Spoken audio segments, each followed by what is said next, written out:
Kembali lagi di Cerita Cinta Channel. Jangan lupa like, comment, and subscribe ya. Terima kasih. Masih susah untuk bernafas dengan lapang, Nilam menekan dadanya.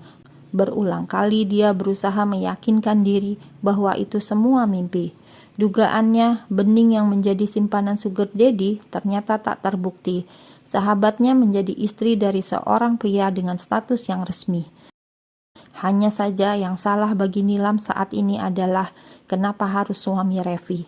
Apa dia saja yang belum terlalu paham dan mengerti. Dia paham betul siapa Bening, sosok yang tak pernah tega menyakiti orang lain. Jadi, pasti ada alasannya bukan? Kenapa harus suami Mbak Revi, Ning? Tanya Nilam serak. Kau tidak merebutnya secara sengaja bukan? Sambung Nilam lagi. Bening menarik nafas panjang. Sebenarnya dia sudah yakin, pasti Nilam akan berpikir seperti itu.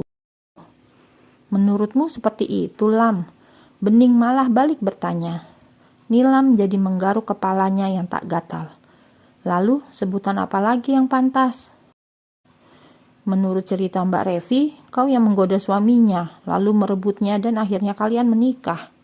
Terus, kau percaya? Kau baru kenal Mbak Revi barang beberapa hari. Kau kenal aku dari kita masih kecil sekali. Nila menarik nafasnya panjang dan kasar. Ya, kau cerita kalau begitu, Ning. Bening menyandarkan diri di sofa. Tatapannya menerawang jauh sekali. Kembali ke desa ketika dia masih polos dan tidak mengerti apa itu cinta. Lalu tiba di Jakarta yang punya 1001 pesona juga segudang tantangan. Di sanalah kisah itu bermula, menjadi pembantu orang kaya yang putranya dilema karena tak kunjung punya keturunan. Sembari berkisah, Nilam menyimak dengan seksama. Wajah Bening terlihat tenang ketika menceritakan semuanya. Tatapannya juga masih menerawang hingga akhirnya Bening meraih jemari Nilam lalu meletakkannya di atas perut. Ada bayi Mas Gara di sini, Lam. Sesuatu yang tidak bersedia Mbak Revi berikan untuknya, yang dia nanti sepanjang hari dan tahun yang dipinta siang dan malam. Jadi betul Mbak Revi sengaja tak memberikan suami kalian anak hingga akhirnya dia tertarik menjadikannya pembeli rahimmu. Bening mengangguk, Nilam mengangguk-angguk juga. Semuanya mulai jelas. Sebenarnya aku tak menyukai poligami, sebab pasti sakit jika perempuan harus berbagi hati dengan orang lain. Tapi di sisi lain, cerita kalian ini rumit. Kalau di posisi kau, mungkin aku juga akan melakukan hal yang sama.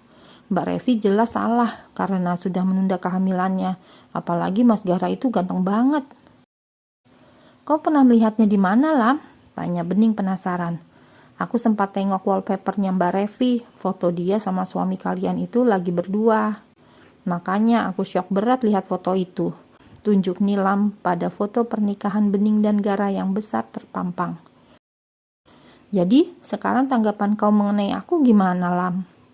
Ya nggak gimana-gimana, mau menyebutmu pelakor juga nggak tepat. Kau bukan sengaja datang lalu merebut lelaki itu.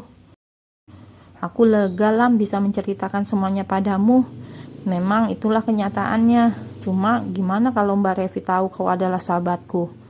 Aku tahu dia benci banget sama aku. Pasti dia juga bakal benci dengan semua yang berhubungan denganku. Aku nggak bisa memastikan itu sih. Cuma tadi sempat kepikiran juga. Tapi aku sama dia kerja profesional kok.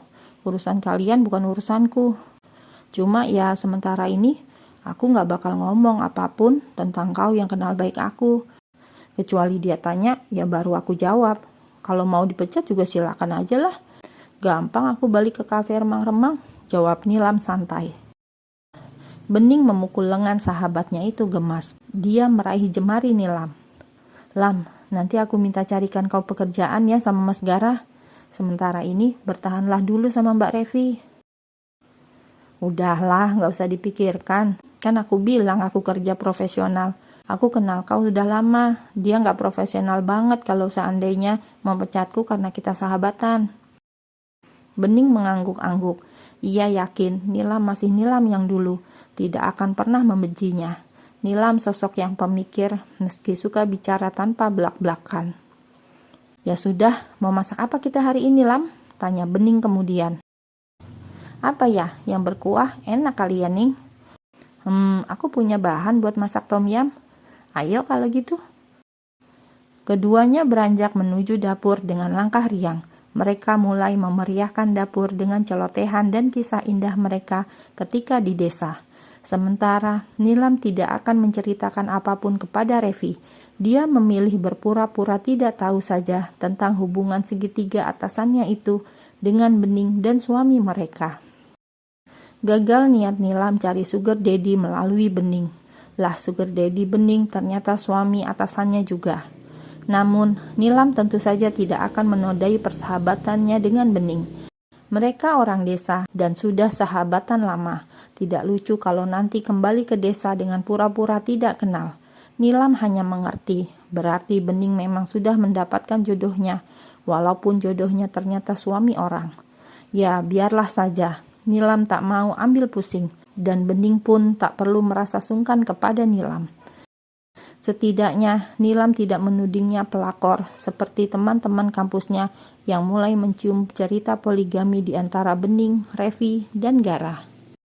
Hampir 2 bulan Bening menjadi anak kuliahan, menjadi seorang mahasiswi di Fakultas Bisnis, dan kini banyak yang mulai mengenalnya. Apalagi sejak peristiwa Gara datang bak hero yang mengancam siapa saja yang berusaha untuk menjahati istrinya itu. Perut Bening juga sudah mulai nampak membunjit. Meski belum terlalu besar, tapi jelas ia tak bisa lagi memakai celana jeans.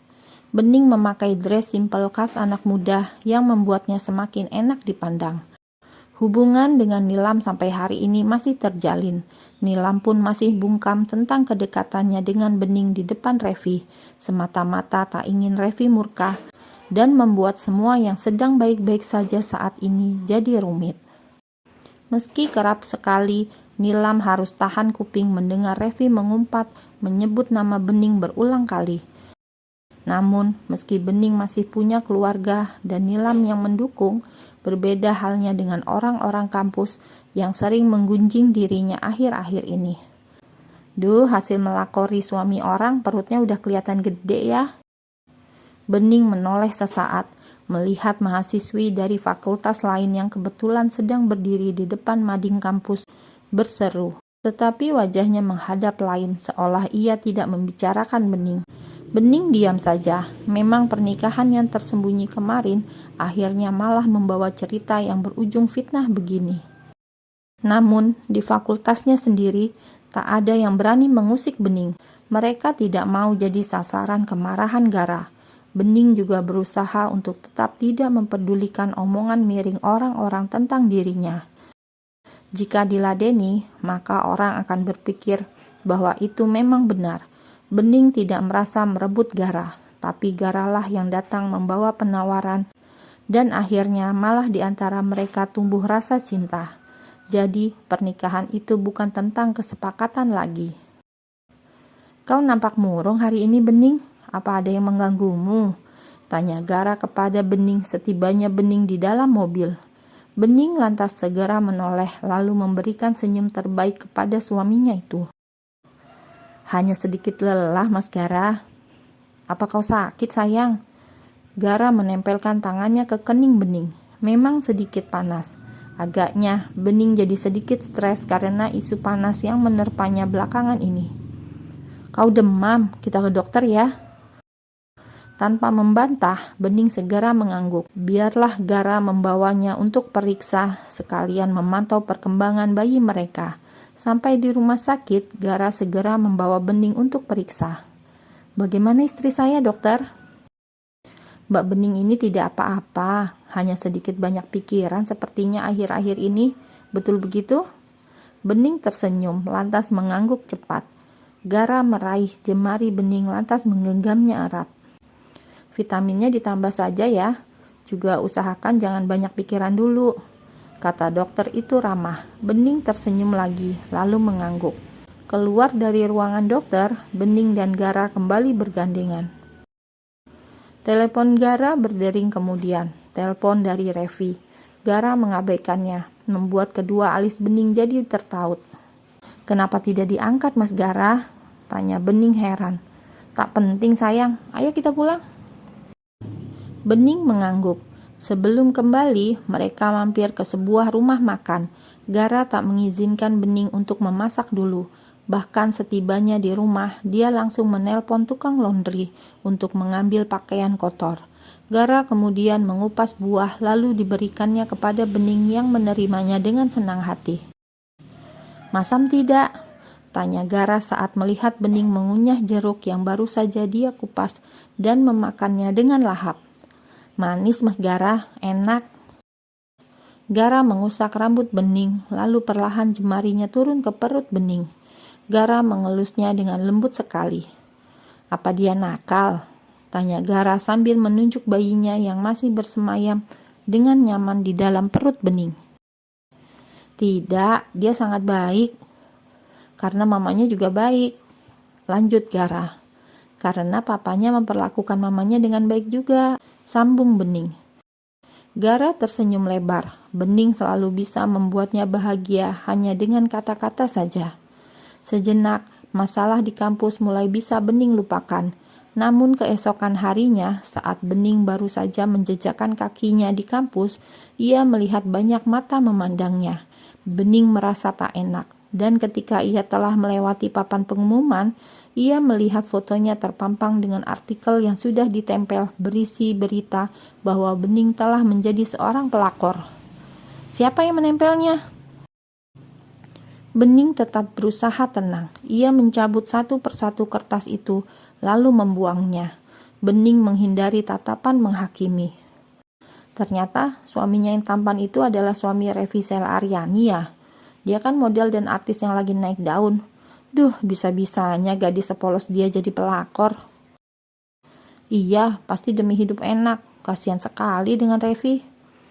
Iya, kalau aku jadi Revi, sudah aku seret dia ke polisi. Suara-suara sumbang itu membuat langkah Bening jadi semakin cepat. Dari kejauhan, Dani hanya diam tak bisa menolong. Meski ia tahu cerita sebenarnya, Bening sendiri hanya bisa diam sepanjang hari. Entah siapa yang sudah menyebarkan berita itu. Hanya segelintir orang yang tahu kisah segitiga mereka. Revi, tapi Revi mati-matian tidak ingin publik tahu bahwa dia punya madu. Nilam, tak mungkin.